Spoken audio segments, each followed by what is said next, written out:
Hello and welcome to everyone. Some of you have been joining us every week. I think that this is now our 6th weekly mindfulness meditation with Grant. We also had a 7th introductory one. So for some of you, if you've been joining every week, congratulations, because you are on your way to starting a new healthy habit. Those of you who are new, we're very glad to have you.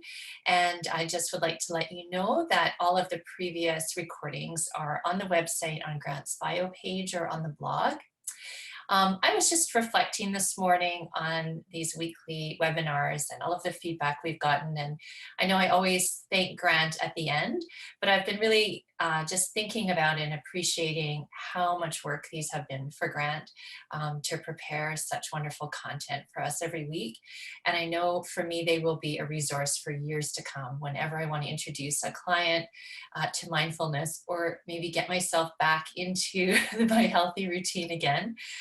Such a wonderful resource. So thank you, Grant, and I am really excited to hear what you have for us today. A reminder that at the end of Grant's presentation, you're welcome to go or to join us for whatever time we have left to the top of the hour, at which point you can write a question in the chat, or you can turn on your microphone. As you go along, if you want to start recording your questions in the Q&A and chat to get us started at the end, you're welcome to do that as well. Okay, Grant, handing it over to you. Thank you very much. Welcome, everyone. Thank you again this week for joining us. Sorry, I'm just fidgeting with my papers here.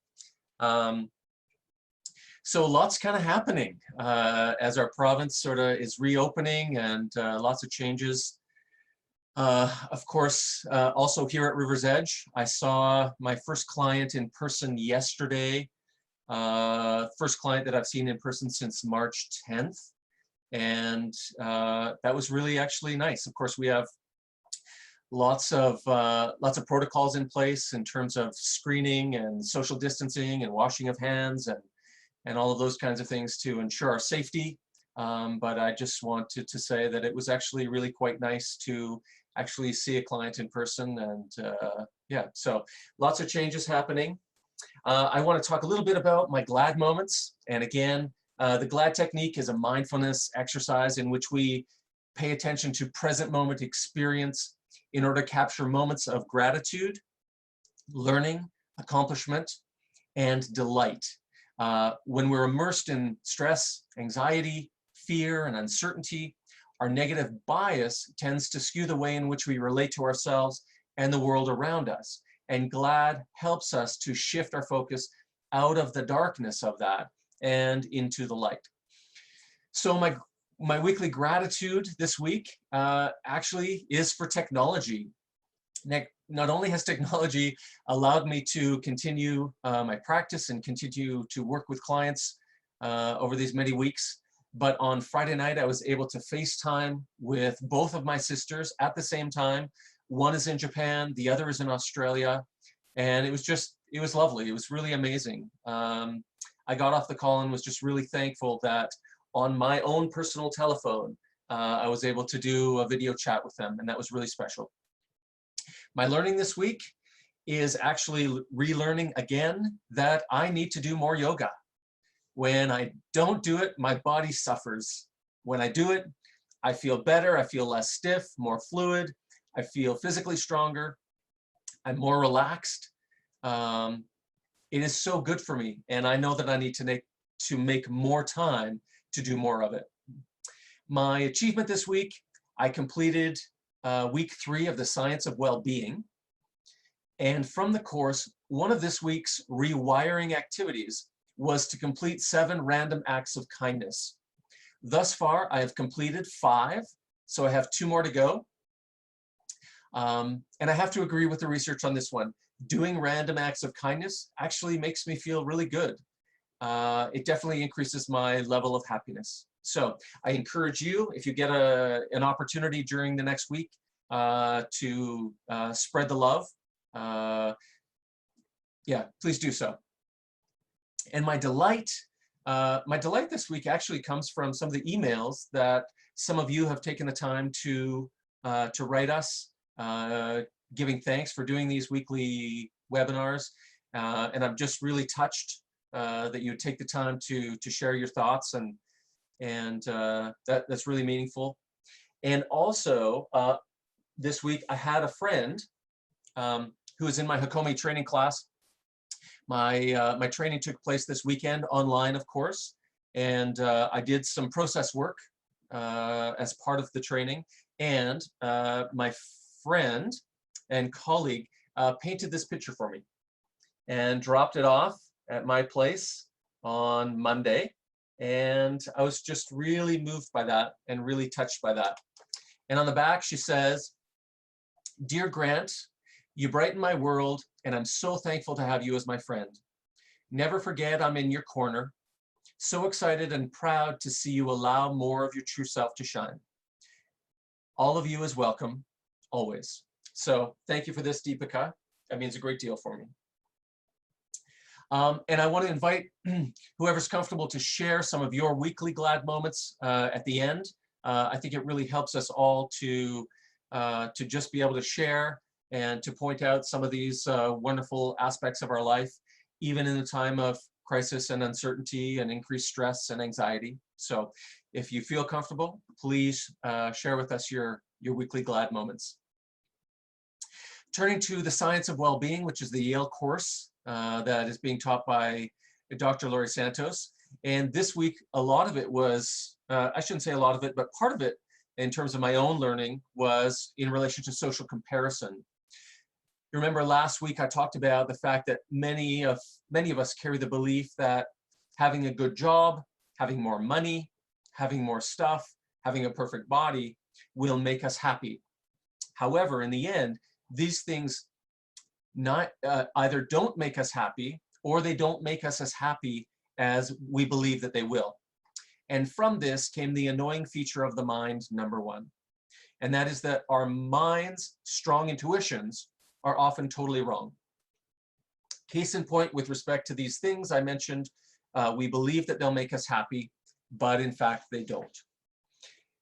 One of the things Dr. Santos talked about this week was annoying feature number two, and that is that our minds don't think in terms of absolutes. Instead, our minds think in relative terms. And one of the things we do in relative terms is to make social comparisons. Where do I stand relative to others? And she presented this research, which I think really exemplifies how we do this and why we do this, okay? So Harvard students were asked, which salary would you prefer? Option number one was that you get $50,000, but everyone else in the company only gets $25,000. Or you could choose option two, where you get $100,000, so twice as much, but everyone else in the company receives $250,000. And I found it really interesting that more than half of the people in this study chose option number one. They would rather get paid less than feel less than. And I thought this was really fascinating. People would rather make half as much and be on top than make twice as much and be on the bottom. We put a lot of stock into our social standing, into where we fit in the hierarchy. Now, I'm sure that many of you have been told at some point not to compare yourselves to others. Let's be honest, it's easier said than done. Over the weeks, I've talked a lot about worthiness and being enough. And social comparison is one way we evaluate our sense of worth. However, there are a couple of flaws we make when we engage in social comparisons. The first is that we don't compare apples to apples. Instead of comparing ourselves to people with comparable education and vocation, we end up comparing ourselves to the wealthiest, the most successful and accomplished individuals in the world. And whenever we do an up comparison, it makes us feel less than, and our self-worth takes a hit. The second flaw is that because we believe better jobs, more money, more and better stuff, and a better body will make us happy, we assume it must make other people happy too. However, the problem here is that we are comparing other people's outsides with our insides. All we see is the glamour and glitz, and we make the assumption that life is great because we mistakenly believe that with all of that bling comes happiness. However, we're only looking at one aspect of that individual's life, one piece of the pie. We don't evaluate what's actually happening on the inside. We forget that these people who have great jobs, lots of money, lots of great stuff, and some of them great bodies, we forget that they're not immune to pain and suffering in the same way that you and I aren't. Remember, to suffer is part of the human experience. No one gets a pass. We all experience it.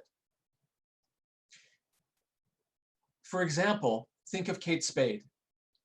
Kate Spade is one of the most successful fashion designers, one of the most successful women in recent history. From the outside, it would appear that she had everything. What possibly could be wrong?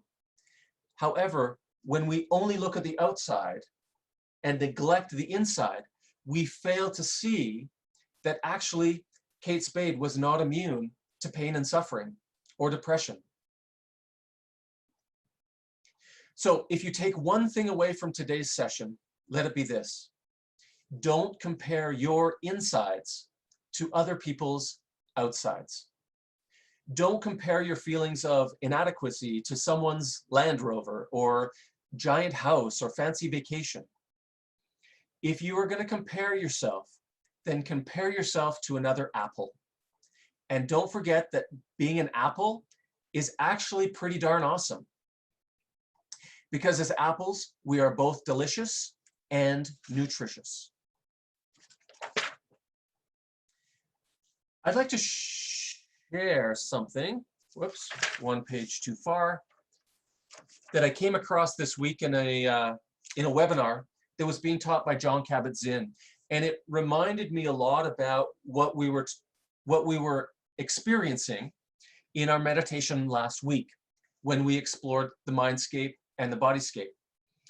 Jon Kabat-Zin says, the power of mindfulness lies in seeing that whatever arises, whether it is pleasant or unpleasant or neutral, that you can be in wiser relationship to it by recognizing thoughts as thoughts and emotions as emotions, as discrete events in the field of awareness.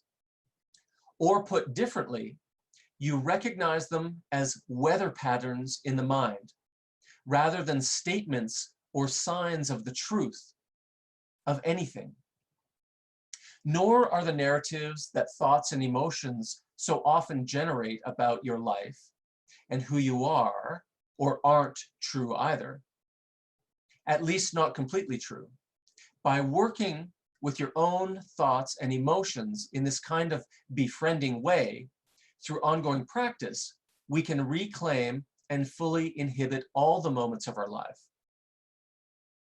The good ones, the bad ones, and even the ugly ones. And I really loved how he talks about what we experience in terms of thoughts, but also in terms of emotions and feelings, what's happening in the body for us, to think of them as weather patterns, right? The weather is constantly changing, right?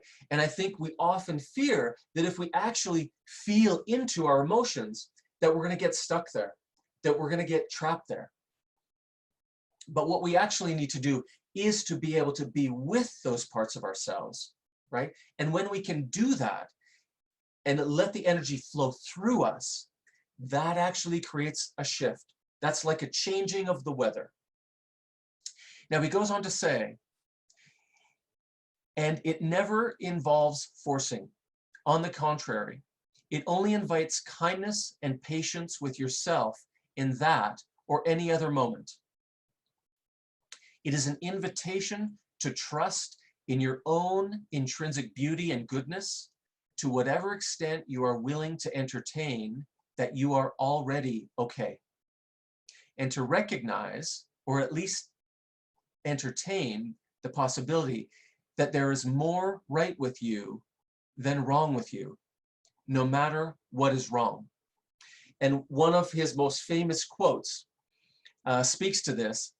And the quote is that, as long as you are breathing, there is more right with you than there is wrong, no matter how ill or how hopeless you may feel. And I really like that as a bar in terms of, how am I doing? How am I doing in life? And remembering that, hey, as long as I'm breathing, I'm ahead of the game. And that's a good place to be. I would like to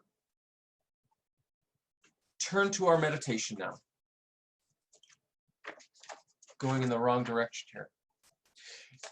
I've been working on this meditation for a couple of weeks, and I'm calling it Taking Refuge Inside and Out. So refuge is defined as a condition of being safe or sheltered from pursuit, danger, or trouble. And in today's meditation, we're going to seek refuge first from without and then from within. And to close today's meditation, I've actually hijacked part of Mr. Rogers' acceptance speech when he won the Lifetime Achievement Award at the 24th Annual Daytime Emmys way back in 1997.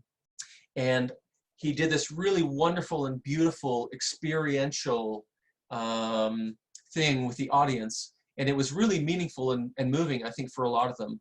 And so I wanted to incorporate that into today's meditation because I think it really fits with this idea of taking refuge. So let us begin.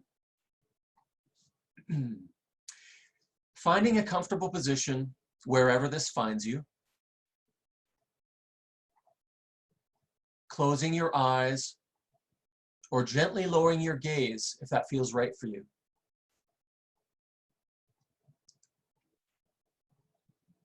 If you are sitting, establishing yourself in a posture that embodies wakefulness and dignity.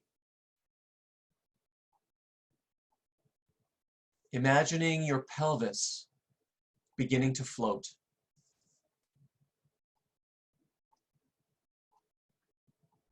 Starting to slow down.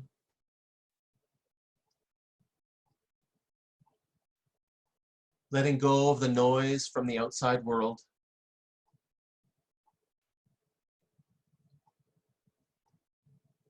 Decluttering your mind.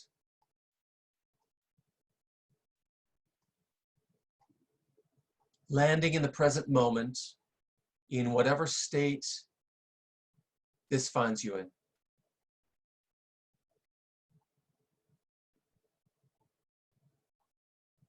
Welcoming all parts of yourself to be present. Not just the good parts of you that want to be seen. Welcome to those parts of you that are less appealing. The parts of you that you might want to hide away. The parts of you that feel wounded, that don't feel good enough.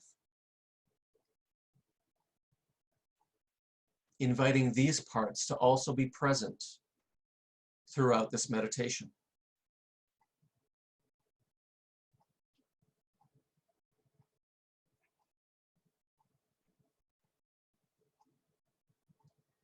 Gently dropping your awareness into your breath.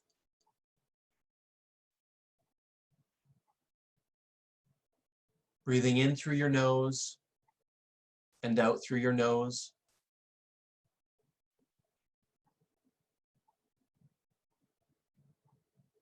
Being consciously aware of each inhale and each exhale.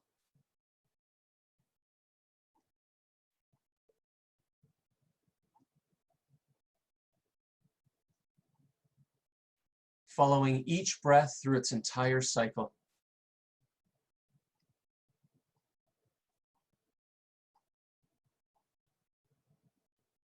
giving full care and attention to the breath coming in the body and full care and attention to the breath leaving the body.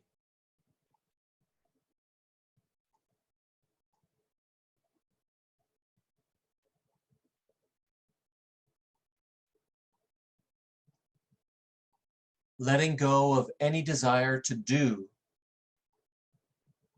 and instead surrendering to the experience of being.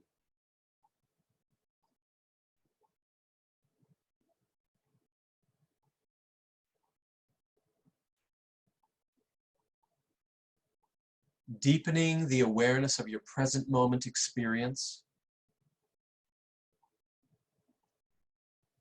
Allowing yourself to be present with each breath, in and out.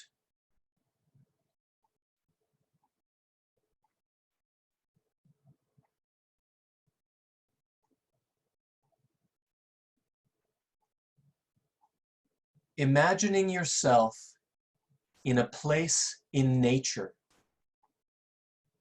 either real or imagined, where you feel peaceful and calm.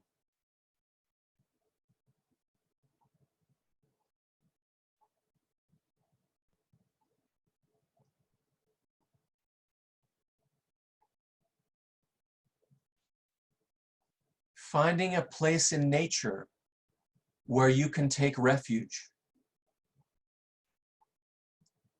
where you feel at ease within yourself. A place where you can rest. A place where you can be.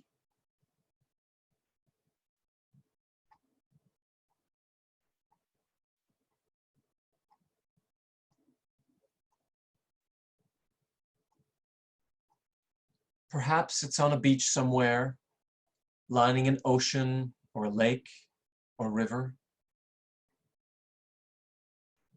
Perhaps it is on a mountaintop or at the viewpoint of your favorite hiking trail. Perhaps it is in a large meadow full of wild flowers. Imagining yourself in this place, in the present moment.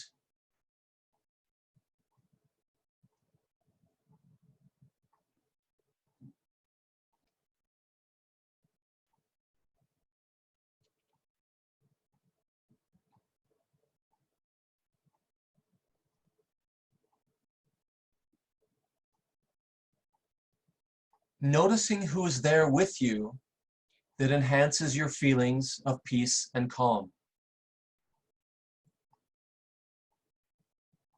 Perhaps it is someone from the present, or maybe it is someone from your past.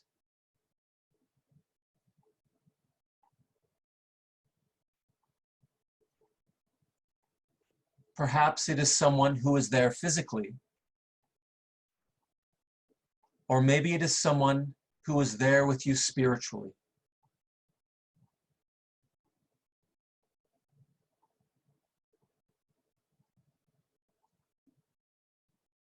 Noticing how this person's presence deepens your experience of feeling quiet and still.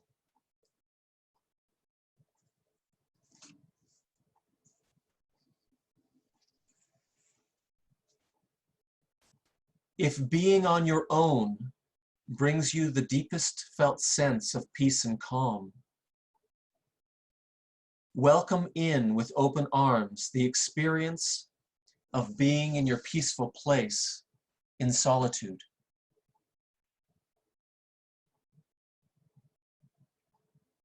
For many of us, the felt sense of peace and calm is only present when we are in seclusion.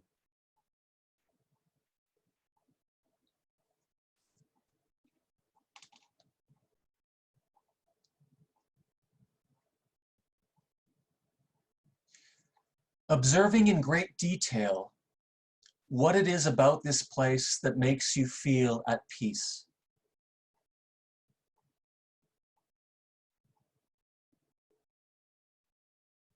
Noticing from your vantage point all that you can see. Paying attention to the colors and textures and beauty of all that surrounds you.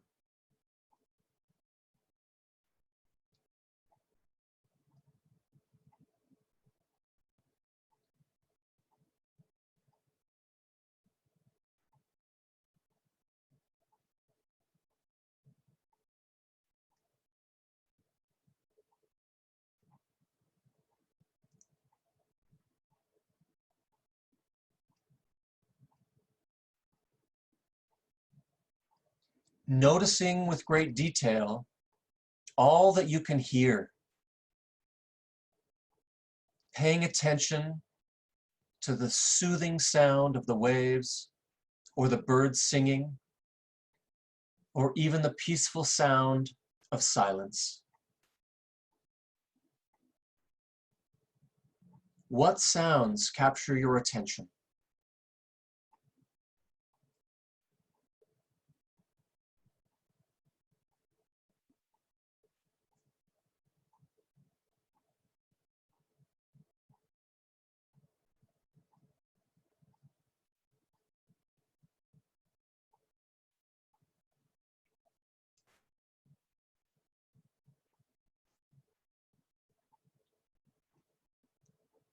Noticing all of the pleasant smells that waft through the air in your peaceful and calm place.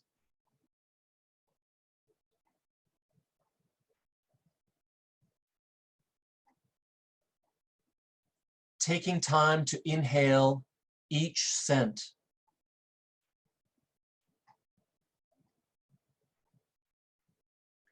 Letting every aroma linger long enough to be soothed by each fragrance.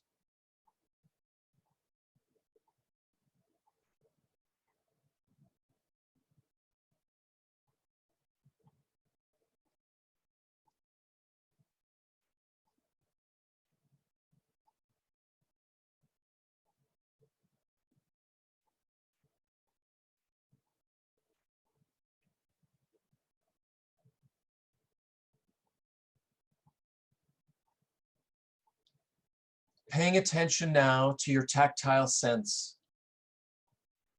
Noticing what you feel on your skin. Can you feel the sand beneath your toes, or the light breeze in the air, or the warmth of the sun?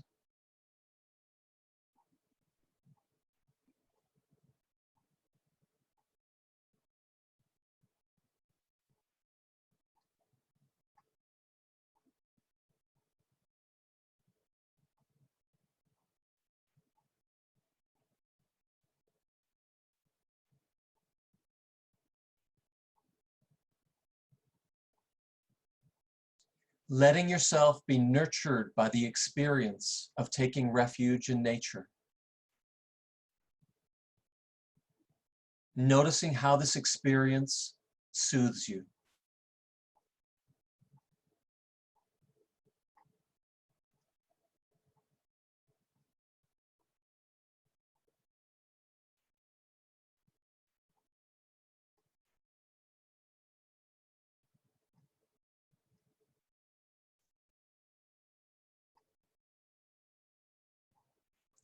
Bringing your awareness now to your body. Following your breath into your rich inner world.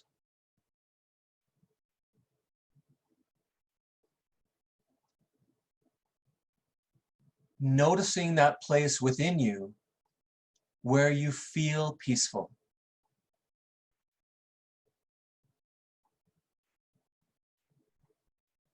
Perhaps it is in your feet where you most experience a sense of calmness, where you feel most grounded, most secure.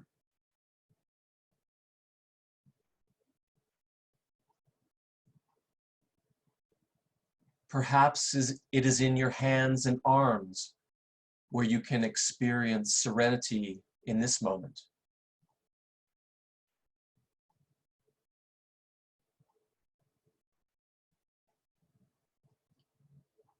Perhaps it is in your heart where the feelings of tranquility are most present.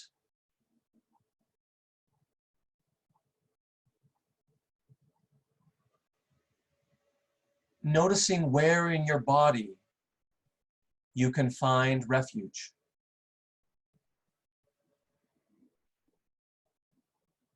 Creating space to be with the stillness,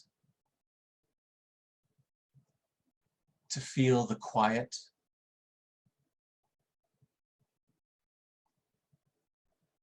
Breathing in and breathing out.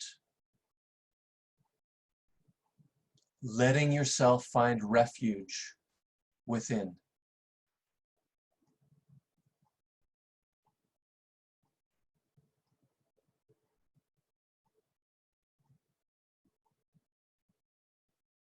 With each passing breath, deepening into your experience of feeling peace and calm within your bodyscape.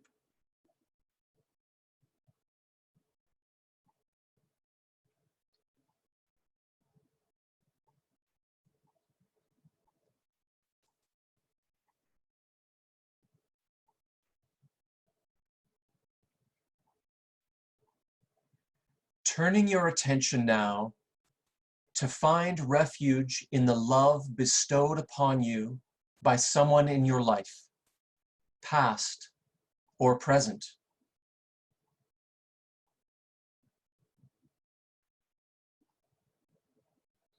All of us have special ones who have loved us into being.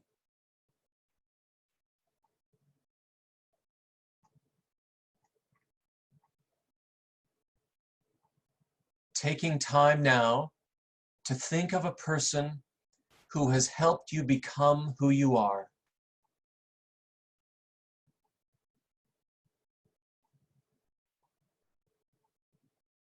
Someone who has cared about you and wanted what was best for you in your life.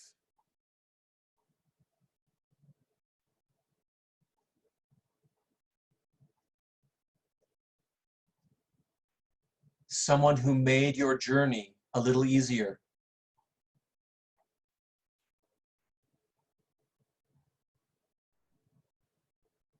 Someone who cared for you. Someone who nurtured you.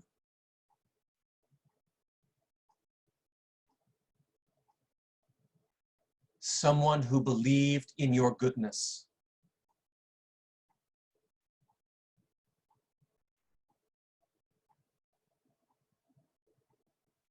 Making time to take refuge in that love and care once again.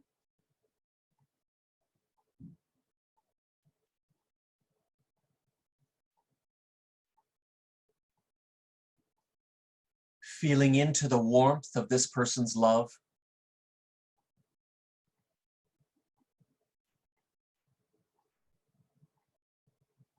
Giving thanks to this person for loving you,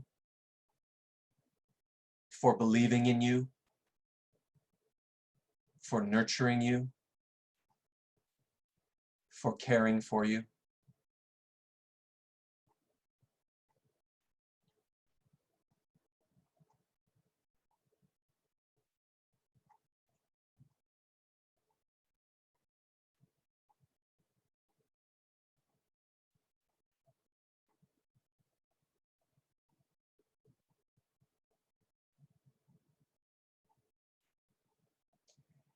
As we come to the end of our meditation, taking time to acknowledge and be with whatever is present for you, without judgment.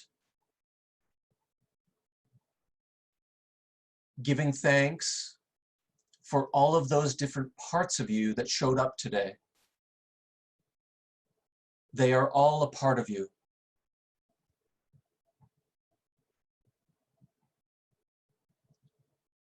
Taking a few more mindful breaths.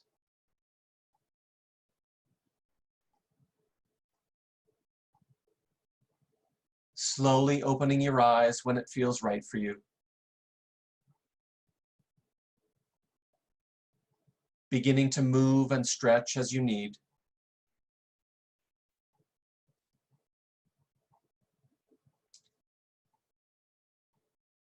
I hope that this meditation was a nurturing experience for you. I, again, would like to thank you all for being here with us this afternoon. Really appreciate you taking the time, and it's great to have you with us week after week. And again, just to say one more time, the learning for today is to remember not to compare your insides with other people's outsides. Thank you. Thank you very much, Grant. And just a reminder, if anyone isn't aware yet, that tomorrow at 3, our webinar with Catherine Henderson is how to apply positive psychology during this time. So I'm looking forward to that one too, and you're welcome to join us. And for all of you leaving, we will say goodbye for now and take care.